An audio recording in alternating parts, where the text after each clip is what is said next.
Welcome to economics classes. मैं अरविंद शर्मा स्वागत करता हूं आपका आपके अपने यूट्यूब चैनल इकोनॉमिक्स क्लासेस में। आज की क्लास उन स्टूडेंट्स के लिए बहुत इंपॉर्टेंट होने वाली है जो इकोनॉमिक्स के बेसिक कॉन्सेप्ट को समझना चाहते हैं। अगर आप भी इकोनॉमिक्स के बेसिक कॉन्सेप्ट को समझना चाहते हैं तो वीडियो के लास्ट तक बने रहें, और जो भी मेरे चैनल पर पहली बार आए हैं वो चैनल को सब्सक्राइब, लाइक और बेल आइकन को प्रेस जरूर करें ताकि इसी तरह की वीडियो आपको मिलती रहे। तो आज का जो हमारा टॉपिक है वो है द हिस्ट्री ऑफ इकोनॉमिक्स, अर्थशास्त्र का इतिहास। तो आज हम डिस्कस करेंगे द हिस्ट्री ऑफ इकोनॉमिक्स, अर्थशास्त्र का इतिहास। When there was no definition of economics, the first definition of economics was given by Adam Smith। जब अर्थशास्त्र की कोई परिभाषा नहीं थी तो सबसे पहले एडम स्मिथ ने अर्थशास्त्र की परिभाषा दी। एडम स्मिथ ने When there was no definition of economics, the first definition of economics was given by Adam Smith। Adam Smith ने क्या बोला था? इन्होंने बोला था economics is a study of money. Economics is a study of money. जो अर्थशास्त्र है वो धन का अध्ययन है। इन्होंने बोला था economics is a study of money. अगर आपसे कोई पूछे कि व्हाट इज इकोनॉमिक्स तो आप बोल सकते हैं economics is a study of money. Adam Smith को फादर ऑफ इकोनॉमिक्स भी बोला जाता है, मतलब अर्थशास्त्र का जनक, फादर ऑफ इकोनॉमिक्स, अर्थशास्त्र का जनक। इन्होंने क्या किया, 1776 में एक बुक पब्लिश की जिसका नाम रखा an inquiry into the nature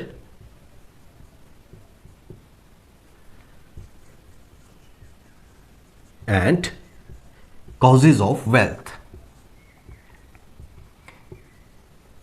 1776 में एक बुक पब्लिश की जिसका नाम रखा an inquiry into the nature and causes of wealth. इसे एक और नाम से भी जाना जाता है wealth of nations. Wealth of nations, राष्ट्रों का धन।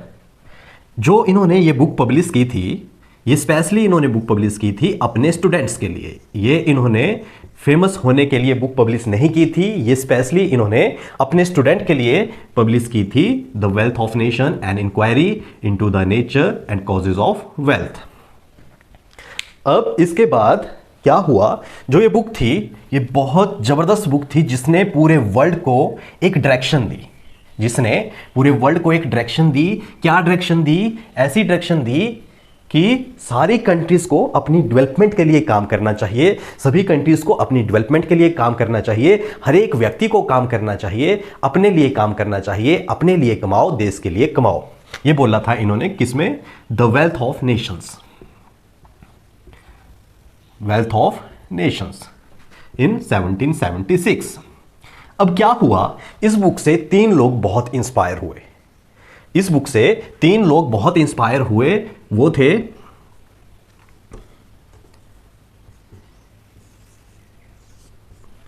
Martial, Robbins and Karl Marx. Alfred Marshall, famous economist, Robbins, famous economist, और ये भी हमारे फेमस इकोनॉमिस्ट रहे हैं कार्ल मार्क्स। अब जो इनकी बुक्स है वो बहुत इंपॉर्टेंट है। जो इनकी बुक्स है इनकी नेम बहुत इंपॉर्टेंट है। जो मार्शल ने बुक पब्लिश की थी उसका नाम था the principle of economics, principle of economics, principle of economics. Robbins ने जो बुक पब्लिश की थी उसका नाम था nature and significance of economic science, nature and significance of economic science. Karl Marx ने जो बुक पब्लिश की उसका नाम है दास कैपिटल। क्या नाम है? Das Kapital. ये तीन ऐसे नाम हैं, इन बुक्स के तीन ऐसे नाम हैं जो आपको याद रखने हैं। अगर बात करें मार्शल की, तो मार्शल ने बात की थी ह्यूमन बिहेवियर की इकोनॉमिक एक्टिविटी की। किसकी बात की थी? मार्शल ने बात की थी ह्यूमन बिहेवियर की और इकोनॉमिक एक्टिविटी की। इकोनॉमिक एक्टिविटी में मार्शल ने क्या बोला? मार्शल ने बोला कि इकोनॉमिक्स क्या है? इकोनॉमिक्स में हम क्या करते हैं? हम पैसा कमाते हैं और उसे खर्च करते हैं। हम इनकम अर्न करते हैं और उसे खर्च करते हैं। ये एक इकोनॉमिक एक्टिविटी है।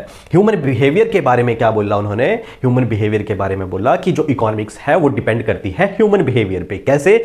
जैसे हम शॉपिंग करने के लिए मार्केट में गए, हमने सोचा कि हम ये गुड्स को, इस गुड्स को परचेज करेंगे, और बाद में जाके क्या हुआ, हमारा वहां पे जो बिहेवियर था वो चेंज हो गया। हमने क्या किया? थोड़ा सा एक्स्ट्रा गुड्स ले आए। तो इन्होंने बात की थी ह्यूमन बिहेवियर के बारे में, इन्होंने बात की थी इकोनॉमिक एक्टिविटी के बारे में। बात करें रॉबिन्स की, तो रॉबिन्स जी ने बात की थी स्कैरसिटी के बारे में। ये एक इकोनॉमिक्स का बहुत इंपॉर्टेंट और इंटरेस्टिंग टॉपिक है, स्कैरसिटी। स्कैरसिटी के बारे में इन्होंने बात की थी। इन्होंने क्या बोला था?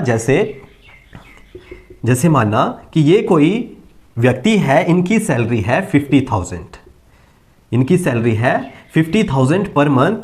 तो ये क्या करते हैं? ये अपनी इनकम को 50,000 को क्या करते हैं? इनके पास 50,000 जो है वो एक लिमिटेड रिसोर्सेज है। क्या है? जो इनके पास 50,000 है वो क्या है? वो एक लिमिटेड रिसोर्सेज है। सिर्फ इनके पास कितने पैसे हैं? 50,000। और इनकी जो वांट्स हैं वो अनलिमिटेड है। जो इनकी वांट्स हैं, जो इच्छाएं हैं, वो क्या हैं? अनलिमिटेड हैं। ये महाशय सोचते हैं कि मैं 50,000 में ये परचेज कर लूँ, वो भी परचेज कर लूँ, तो वो पॉसिबल नहीं है। तो इसलिए जो कॉन्सेप्ट था स्कैरसिटी का, इसमें क्या बोला था कि जो हमारे पास लिमिटेड रिसोर्सेज हैं, जो लिमिटेड पैसा है, उसका हम क्या कर सकते हैं? अल्टरनेटिव यूजेस निकाल सकते हैं।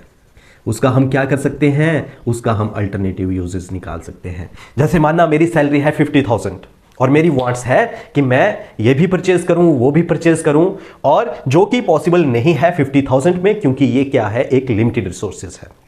ये क्या है? ये एक लिमिटेड रिसोर्सेज है। ये पॉसिबल नहीं है क्योंकि जो ह्यूमन की वांट्स हैं वो अनलिमिटेड है। जो ह्यूमन की वांट्स हैं वो अनलिमिटेड है। तो हम इसमें क्या करते हैं? हम इसमें सबसे पहले अकॉर्डिंग टू प्रायोरिटी कि सबसे पहले सबसे नेसेसरी गुड्स कौन सी है, उस पे पैसा खर्च करते हैं। मतलब हम क्या करते हैं? अल्टरनेटिव यूजेस निकालते हैं। तो ये है कॉन्सेप्ट ऑफ स्कैरसिटी जो रॉबिन्स ने दिया था, और इनकी बुक का नेम था nature and significance of economic science. बात करें कार्ल मार्क्स की, तो कार्ल मार्क्स जी ने जो बुक पब्लिश की थी उसका नाम था दास कैपिटल, और इन्होंने बात की थी सोशल वेलफेयर की। सोशल वेलफेयर की किसकी बात की थी? सोशल वेलफेयर की। इन्होंने बोला था there is a wider gap between rich and poor people. जो एक इकॉनमी में, जो एक समाज में जो गैप है रिच और पुअर पीपल के बीच में, वो नहीं होना चाहिए। ये इन्होंने बात की थी कार्ल मार्क्स ने। उन्होंने बोला था कि समाज में हर एक व्यक्ति के पास धन होना चाहिए, हर एक व्यक्ति के पास पैसा होना चाहिए, चाहे वो गरीब है चाहे वो अमीर है। तो ये थे इकोनॉमिक्स की हिस्ट्री और इसके कुछ बेसिक्स से कॉन्सेप्ट्स। तो ये जितनी भी बुक्स हैं, बुक्स के नेम हैं, ये बहुत इंपॉर्टेंट हैं। मैक्सिमम टाइम्स पूछे जाते हैं who was the writer of wealth of nations? So answer will be Adam Smith. Who was the writer of principle of economics? So answer will be Marshall. And human behaviour के बारे में किसने बात की थी? मार्शल ने। Scarcity के बारे में किसने बात की थी? रॉबिन्स ने। सोशल वेलफेयर के बारे में किसने बात की थी? कार्ल मार्क्स ने। तो इस तरीके से ये कुछ इसके इंपॉर्टेंट क्वेश्चंस हैं और कुछ इंपॉर्टेंट बुक्स के नाम हैं जो आपने याद रखने हैं। अगर वीडियो अच्छी लगी हो तो वीडियो को लाइक, शेयर और सब्सक्राइब जरूर करें ताकि इसी तरह की वीडियो आपको मिलती रहे।